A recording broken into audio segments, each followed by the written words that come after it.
Bienvenue dans Insulaire, le podcast où on invite des personnes venant des îles à venir raconter leur parcours scolaire et professionnel. Je suis Laetitia, data manager clinique, originaire de Mayotte et de Moélie. J'ai pour ambition de faire de ce podcast la source de référence pour nos jeunes. En effet, pour les personnes venant des îles, il est parfois compliqué d'avoir accès aux universités ou écoles lors des portes ouvertes. Alors imagine un endroit où on pourra regrouper une multitude de parcours scolaires et professionnels avec en plus un retour d'expérience. Cet endroit, tu l'as déjà et c'est Insulaire Podcast. Alors sans plus attendre, je te laisse découvrir l'invité du jour.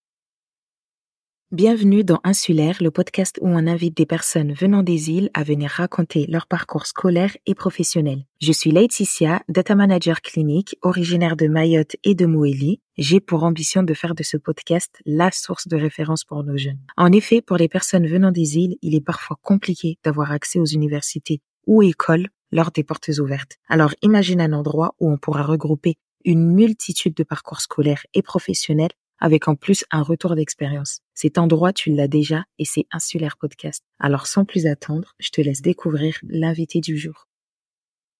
Bonjour Nidwar, comment ça va?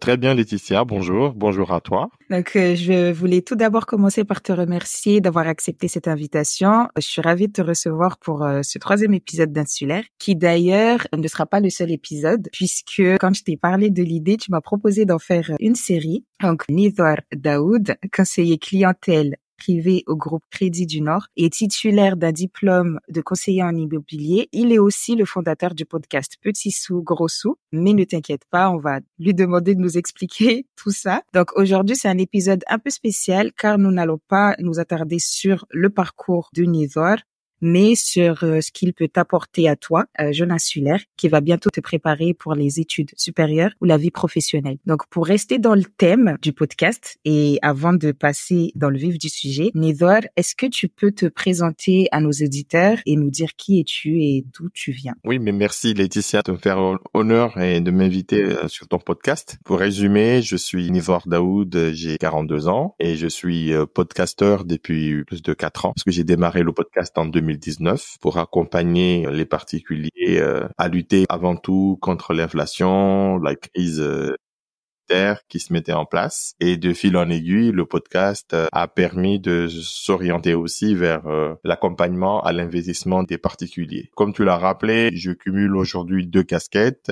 Une casquette d'entrepreneur où le podcast où j'accompagne bien sûr le public en donnant des conseils, mais aussi en les préparant psychologiquement à bien gérer leur argent. Et de l'autre côté, j'ai la casquette de conseiller financier dans une institution financière. Et j'ai la chance de cumuler les 2 points de vue, c'est-à-dire un point de vue officiel, institutionnel, mais aussi un regard où moi-même je suis aussi une personne avec des difficultés ou pas financières. Donc j'ai la chance de me retrouver dans les 2 tableaux. Merci pour l'explication. Et est-ce que tu peux nous expliquer brièvement ton métier? Qu'est-ce que fait un conseiller clientèle privé? Un conseiller clientèle privé, c'est très simple. En fait, c'est un conseiller de chargé de clientèle haut de gamme. Mon but est d'accompagner une clientèle à partir d'un certain niveau de revenus. Donc, c'est des clients qui touchent, je dirais, plus de 6 000 euros. Je n'ai pas de limite. Donc, mon but est de les accompagner sur des problématiques, on va dire, d'investissement, donc de leur épargne, mais aussi d'acquisition, ce qu'on appelle de patrimoine, à savoir de l'immobilier ou même du patrimoine financier. Mais il y a aussi un autre volet qui consiste à les accompagner aussi sur des solutions de défiscalisation. Et quand j'accompagne mes clients, c'est surtout des foyers familiaux. Donc, je prends un foyer, il y a les parents, il y a les enfants et je suis là pour les accompagner sur des projets. Donc, des projets de vie, mais aussi des projets financiers. Une chose méconnue du public, moi, je ne fais pas les comptes de mes clients, je ne leur dis pas comment dépenser et comment faire. Ça relève de leur vie privée. Mon travail va consister à les accompagner sur des projets et à les sensibiliser en disant attention, il y a tel point qui peut être optimisé pour atteindre tel ou tel objectif et réaliser le projet. Et je m'appuie sur les solutions proposées par l'institution financière. Ce sont des solutions, des produits maison, en disant ce produit-là pourrait vous convenir pour atteindre vos réalisations, vos buts de vie. Ce qui est différent de ce que je fais, parce que en tant que podcasteur, je me situe en amont, donc je vais t'accompagner pour optimiser tes finances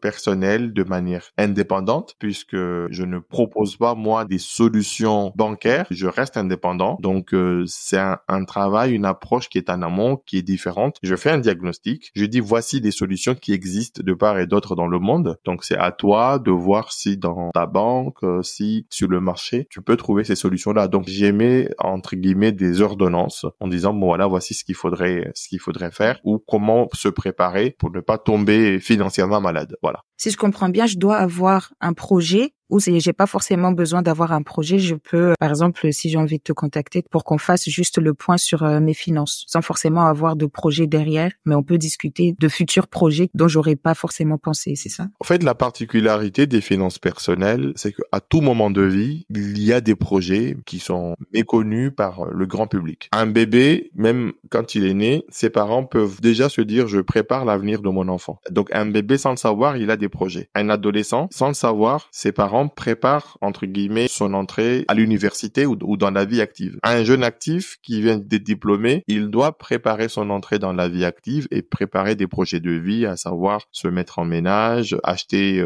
des biens, des véhicules, investir. Et quelqu'un qui a déjà des années d'expérience dans la vie professionnelle doit penser à réaliser non seulement des projets de vie, mais aussi à penser à sa retraite. Un retraité doit penser à son coût de vie de retraite, mais aussi à se poser la question, quand il ne sera pas là, comment va vivre sa famille ou comment il va transmettre son patrimoine. Donc, du fœtus, je dirais, jusqu'à la morgue, nous avons des projets qui sont déjà de fait. À nous de s'en saisir et de se dire, est-ce que je les prépare, je les anticipe? Est-ce que je les réalise? Est-ce que je prends le taureau par les cornes? Voici comment ça se passe. Et moi, je suis là pour rappeler à chaque moment de vie quels sont les projets du moment et quels sont les projets à venir et comment les anticiper. Ça marche, merci beaucoup. Et concernant ton diplôme de conseiller en immobilier, est-ce que c'est une suite logique à ton diplôme en conseiller clientèle privé ou c'est vraiment un diplôme à part que tu as passé puisque tu avais d'autres ambitions aussi de ton côté? Quand on est conseiller financier, on accompagne les clients dans les moments de vie et dans la formation de conseiller financier, on est formé sur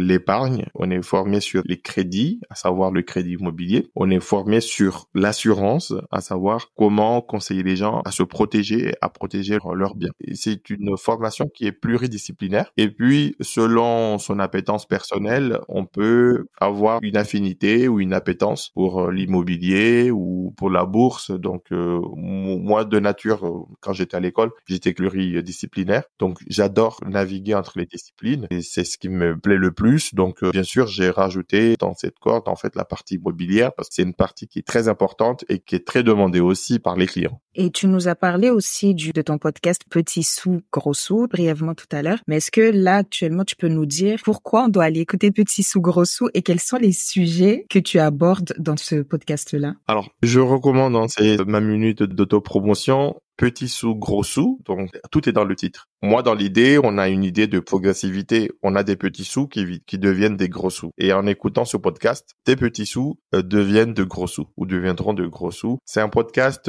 j'en suis à la 10e saison. Donc, j'ai commencé la saison 1 à parler de la prise de conscience de notre état de santé financière. La saison 2, j'ai parlé de comment on doit gérer son budget. La saison 3, j'ai parlé de comment épargner. La saison 4, comment bien s'assurer. La saison 5, comment lutter contre les crises. Donc, à chaque saison, ça prend 10 épisodes. J'essaie de parcourir différents sujets pour te permettre, selon tes envies, d'avoir des réponses concrètes. Donc, aujourd'hui, avec plus de 130 épisodes, il y a différents sujets et ces différents sujets permettent de t'apporter une réponse précise ou cela te permet d'écouter en mode binge toute une saison pour être, je dirais, très avisé sur une question donnée. Donc, et moi, j'ai pris le pari dès le départ d'accompagner un public que je disais un public de fauchés, des gens qui pensent ou qui s'estiment ne pas avoir les moyens, d'où les petits sous. Et je dis, voilà, tu peux écouter en tant que personne ayant des petits sous, mais l'ambition est de te porter vers de gros sous et il y a des techniques, il y a des attitudes, il y a un comportement, il y a des façons de faire qui vont t'amener à. Donc, c'est un podcast où quand on démarre justement dans les finances personnelles, il faut passer par là pour s'en rendre compte. Et ma touche personnelle, c'est que j'ai aussi un passé d'étudiant fauché, modeste, et je suis rentré dans la vie active et je me suis quand même petit à petit constitué aussi quelque chose en fait. Donc, c'est aussi intéressant d'apprendre un peu plus sur mon parcours personnel et je fais aussi un partage d'expérience. Ça marche. Bon, moi, je suis totalement le public visé. J'ai des petits sous, mais je veux des gros sous. Et du coup, dernière question, avant de clôturer cette présentation, est-ce que tu peux nous parler de tes passions et intérêts? Je pense qu'on a un peu deviné sur le début, donc il y a la partie, tout ce qui est finance, tout ce qui est immobilier, mais j'ai aussi vu que tu étais beaucoup dans le bénévolat. Est-ce que tu peux nous parler de cette partie-là, de tes activités ou de ce que tu fais en dehors vraiment de ton métier? Alors moi j'ai une passion, c'est j'écoute beaucoup de podcasts de fiction parce que j'essaie de réduire l'impact des écrans dans ma vie. Donc j'écoute beaucoup de podcasts de fiction. Ça peut parler de faits divers, comme ça peut parler de sujets très spécifiques. J'aime beaucoup le podcast Affaires sensibles parce que ce n'est pas toujours la même chose. Donc ça peut parler de politique comme demain matin, ça peut parler d'un fait divers, ça peut parler des JO de 1975 ou de choses comme ça. Ça c'est une de mes grandes passions. Mais je suis très investi dans des communautés physiques ou des communautés en ligne. Notamment, j'ai envie de parler de Comlink. Comlink, en fait, c'est une communauté d'entrepreneurs originaires des îles Comores, de l'archipel des Comores. Et je suis très actif, en fait, dans cette communauté d'entrepreneurs parce qu'on est là avant tout pour s'entraider en tant qu'entrepreneur, mais aussi pour s'élever, pour réaliser des projets. Mais dans la vraie vie, je me suis pas mal investi aussi dans des actions ou dans des projets écologiques et solidaires, parce que je pense que c'est une thématique du moment et du futur, de pouvoir réaliser des projets écologiques pour la préservation de la planète, mais aussi de pouvoir donner du métier ou de pouvoir rendre de la dignité à des personnes qui étaient exclues du milieu. Donc moi, dès qu'il y a un projet où il faut aider les gens à leur apprendre à pêcher, à trouver un métier ou à parfaire leur métier ou à s'en sortir, je suis preneur. Ou un projet où on va préserver en fait la biodiversité, parce que quand on vient d'île, nous avons des environnements qui sont très fragiles. Moi, j'ai peur que mon île disparaisse demain, ou ma ville ou mon village, parce que nous sommes situés sur la mer et avec le changement climatique, j'ai peur que demain le lieu où je suis né, où j'ai vu ma famille, où il y a toute ma famille, en fait, soit rayé de la carte du monde. Donc, je suis très sensible en fait à ça, donc de m'impliquer sur ces projets-là. Et du coup, j'ai une question sur la partie écologique parce qu'à chaque fois, je me demande à notre petite échelle, qu'est-ce que nous pourrions faire pour justement en fait agir sur cette partie écologique. Et toi, de ton côté, en fait, quelles sont les actions, par exemple, que tu peux mener écologiquement pour te dire, je mène des actions écologiques pour protéger mon île. Quelles sont ces actions-là et quels sont les impacts qu'on peut voir maintenant, ou est-ce que les impacts on va les voir plus tard? J'ai lu une fois un auteur qui s'appelle Pierre Rabhi. Bon, malheureusement, il est décédé. Mais Pierre Rabhi, dans sa sensibilisation écologique, il parlait de la théorie du petit colibri. Le petit colibri, c'est un petit oiseau, qui fait même pas la taille d'un doigt, qui essaie d'éteindre le feu dans une forêt. Et quand il a commencé, tout le monde se moquait en disant, mais toi, petit colibri, ton bec, il peut même pas ramener une petite goutte d'eau, t'es pas capable d'éteindre la forêt. Mais le petit colibri ne les a pas écoutés. Mais il y a d'autres oiseaux qui l'ont imité, il y a d'autres animaux, et du coup, l'éléphant s'y est mis, comme le lion, comme tout le monde, et ils ont réussi à contenir et atteindre le feu dans la forêt. Moi, je pense que chaque action qu'on mène, on est aussi un modèle, on donne aussi l'exemple. Donc, on peut inspirer son conjoint, ses voisins, ses enfants, et à petite échelle, si on additionne l'ensemble de nos actions, ça a un impact écologique immédiat. Et je pense aussi que quand on va visiter nos îles, des fois, on fait des randos, des fois, on peut rencontrer une communauté de personnes. On peut aussi, à travers nos échanges, les inspirer ou tout simplement échanger en disant cette problématique, elle n'est pas unique ici. Il y a déjà d'autres personnes qui luttent ailleurs. Je prends un exemple. Je suis allé cet été aux Comores et j'ai trouvé une association à Wani qui plantait des mangroves pour lutter contre l'érosion côtière. L'association fait un travail formidable et j'ai même fait une interview avec un des chargés qui était sur place et je leur ai dit, vous savez que il y a des gens qui font la même chose en Tanzanie, il y a des gens qui font la même chose en fait aux Maldives et je dis ça peut être intéressant de vous mettre ensemble et je dis c'est une problématique qui touche les côtes africaines, les pays côtiers, mais qui touche aussi des États insulaires et vous n'êtes pas seul et tout le monde en fait essaie des solutions qui auront des impacts dans l'avenir. Et moi j'ai pu échanger avec eux, je compte leur apporter mon soutien aussi parce que ils ont besoin de moyens, mais c'est à travers en fait des actions comme ça, de s'intéresser en fait qu'on peut déjà arriver aussi à les remobiliser ou à les mobiliser, à les motiver pour qu'ils continuent parce que le bénéfice en fait il sera pour toute la communauté.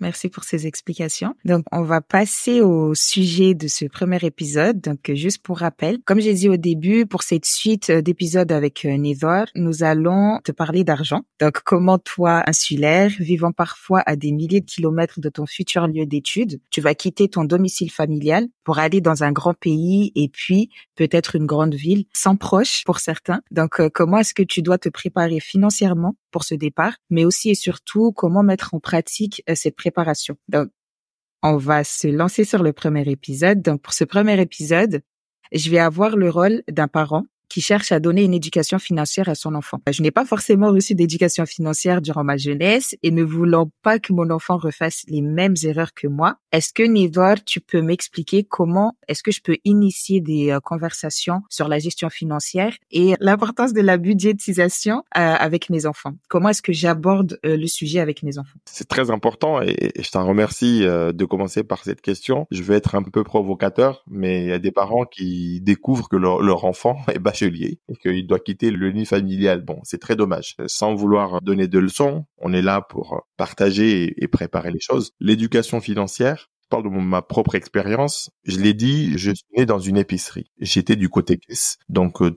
j'étais initié, je pense que voilà, à 5-6 ans, tout de suite, j'étais initié et j'étais proche déjà de l'argent. Alors, tout le monde ne sera pas né dans une épicerie ou ne va pas avoir des parents commerçants ou en rapport avec l'argent, mais de très jeune, en fait, de 7 ans jusqu'au collège, en fait, à l'âge de 7 ans, on doit déjà démarrer à une éducation financière. Et comment on peut déjà démarrer une éducation financière? C'est qu'on peut donner de l'argent de poche à ses enfants. Et quand on leur donne de l'argent de poche, il faut les laisser faire des bêtises. Alors, c'est très étonnant, mais il faut les laisser. Il faut leur donner une pièce. Par exemple, leur donner 5 euros ou 2 euros selon l'âge. Et il faut laisser faire des bêtises. C'est-à-dire, peut-être que l'enfant, avec ces 2 pièces, va tout de suite claquer en bonbons ou claquer en chocolat ou claquer en quelque chose. Et par là, le parent peut tout de suite commencer l'éducation en disant attention, je t'ai donné 2 pièces, tu les as claquées tout de suite en chocolat, faut faire attention, il fallait peut-être diviser ta pièce en 2 en disant j'achète une barre aujourd'hui et puis je laisse une barre demain. Là, on peut déjà démarrer une éducation.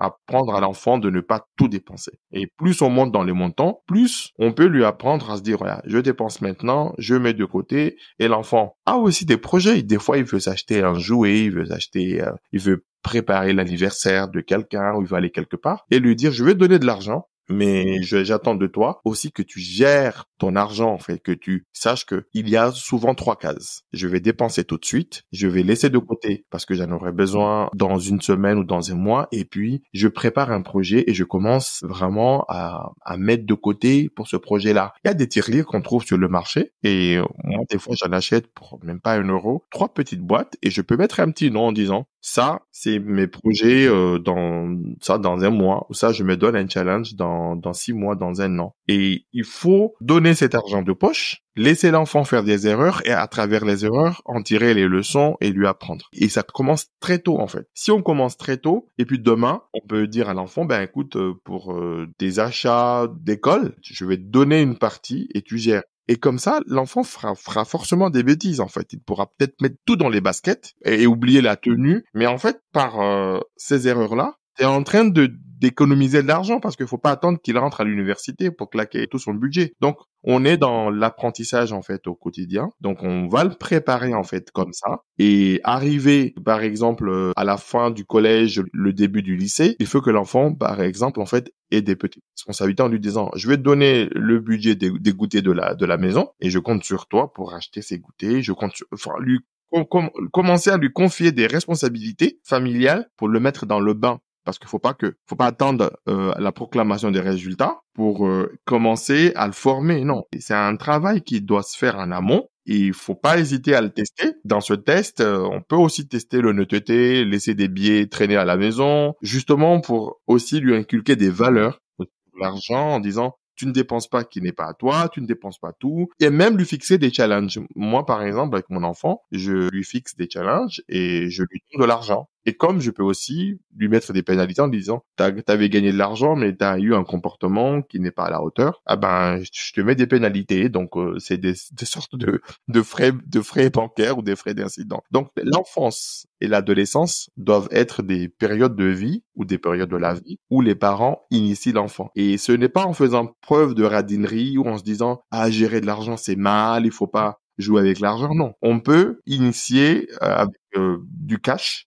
de l'argent physique, comme on peut aujourd'hui, il y a des moyens qui existent d'avoir des cartes virtuelles en disant, je te donne une petite carte, je te donne un budget et tu le gères. Donc, c'est un travail qui est en amont. D'accord. Et qu'est-ce que tu répondrais à un parent, parce que moi je l'ai déjà entendu du coup chez moi, qui te dit je ne veux pas confier de l'argent à mon enfant trop tôt parce que j'ai peur qu'il devienne un voleur. Alors, c'est des fausses vérités en fait qui existent dans les sociétés parce qu'il faut savoir que dans chaque société, selon sa confession, on a un rapport avec l'argent qui est compliqué. Aujourd'hui, quand on donne de l'argent à l'enfant, il faut pas être un distributeur. Faut pas être une cash machine où on délivre des billets ou des pièces. Quand tu donnes de l'argent à l'enfant, il y a aussi un effet pédagogique. Il y a aussi de la pédagogie à employer en disant, bon, je t'explique. Nous sommes le 1er, j'ai été payé hier ou j'ai gagné de l'argent hier par mon salaire, je travaille. Donc, je veux te faire plaisir et je te confie et je te donne un peu d'argent de poche. Et j'espère qu'on t'en prend soin, en fait. L'argent, ça doit pas être juste une transaction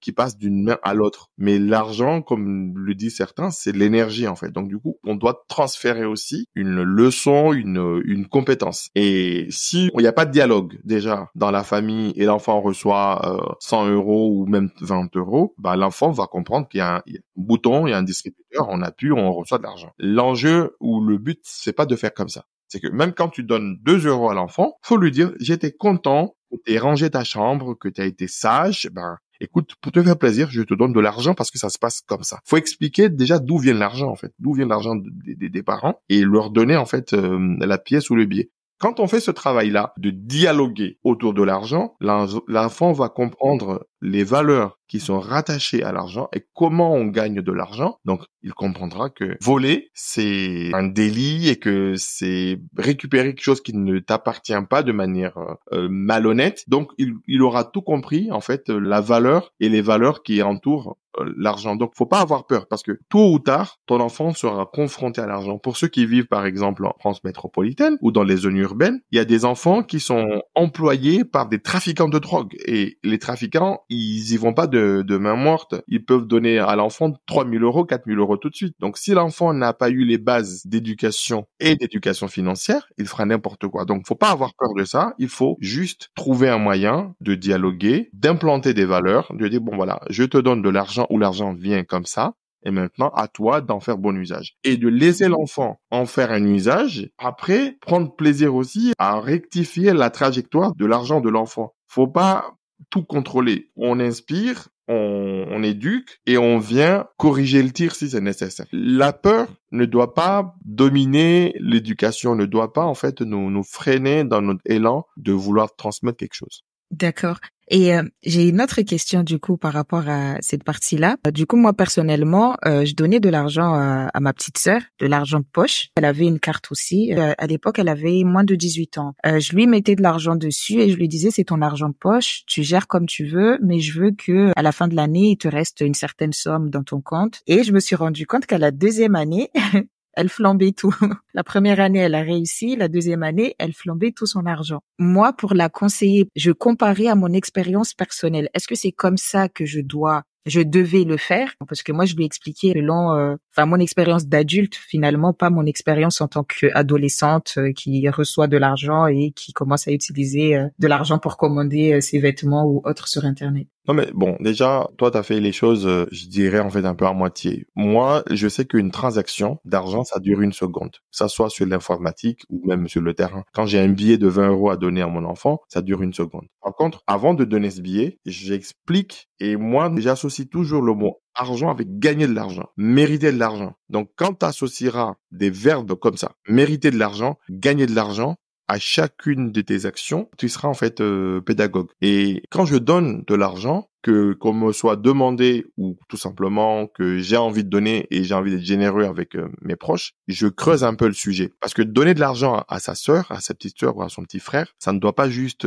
se résumer à la phrase « je t'ai donné de l'argent ». Parce que souvent on pense en disant ça, on est le roi du monde ou on est moralement supérieur. Non, il faut inculquer la notion que l'argent, ça se mérite, ça se gagne. Donc, quand on prend le pari de dire que l'argent, ça se mérite, ça se gagne, et parfois, il faut, quitte à créer toi-même un challenge, un défi, un concours ou quelque chose pour justifier toi-même le fait que tu donnes de l'argent. Moi, avant de donner de l'argent, je dois le justifier. Pourquoi je dois lui donner de l'argent?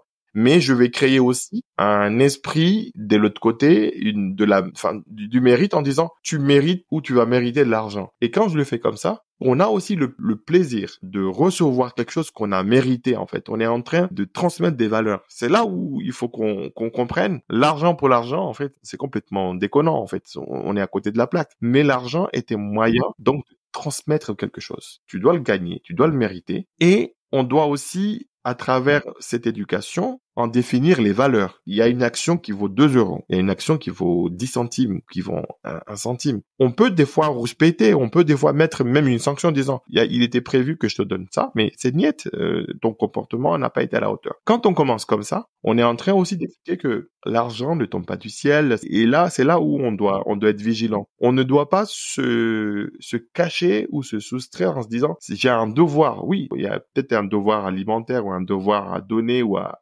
aider, mais on ne doit pas oublier notre devoir d'éducation, notre devoir de transmettre quelque chose. Donc, et que ça soit vis-à-vis de la petite sœur, du petit frère. Et l'idée, c'est pas de faire un laïus en expliquant que j'ai travaillé 30 jours, j'ai trimé, j'ai pris les traits. Il faut lui, voilà. Aujourd'hui, ce que je suis en train de te donner, ça représente peut-être un jour de salaire ou même une semaine, et que moi, pour en arriver là, j'ai dû être à l'heure, j'ai dû faire mon travail, j'ai dû être méritant, être noté. Il faut avoir ce discours adapté, bien sûr, selon l'âge. Un enfant de 2 ans, on va pas non plus le saouler avec des choses très compliquées, mais à tout âge, on doit adapter les choses et que cette transaction d'une seconde ait le mérite d'avoir eu 60 secondes au moins d'explication et de pédagogie. Et quand on est capable d'en donner, on doit aussi être capable d'en reprendre et même d'en sanctionner. Parce que si on ne fait pas ce travail de dire je donne mais je reprends aussi, on sera pas complet dans la démarche. Je vois.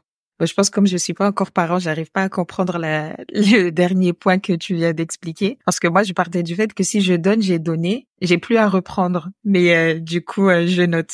Alors, sachez que ce que tu as donné, peut-être que ça sera compliqué d'aller piocher dedans parce que peut-être que ça a déjà été utilisé. Mais il y a un autre challenge. Ben, le challenge, si tu le réussis, je te donne 30 €. Et puis, voilà, tu as réussi le challenge, tu as 30 €, mais finalement, c'est 10 € parce que je sanctionne un comportement. Et ça fera mal parce que la personne a gagné 30 et se retrouve avec 10. Donc, il faut imaginer un moyen de faire passer un message. Et dans éducation, on promeut quelque chose, on fait gagner, on donne, mais on peut aussi sanctionner. En fait, ça fait partie du volet éducatif en disant il y a du mérite sur telle chose, mais tu as démérité sur telle chose aussi. Il faut qu'on puisse avoir cet équilibre dans la balance, les plus et les moins. Merci Nidor pour toutes ces réponses. C'est déjà la fin de cette première partie. Quant à toi qui nous écoutes, je te dis à très vite pour la deuxième partie de cet épisode où Nidor va nous partager ses conseils sur quels sont les éléments les plus importants à prendre en compte avant de se rendre sur son lieu d'études, mais aussi une fois sur ton lieu d'études, comment toi en tant qu'étudiant,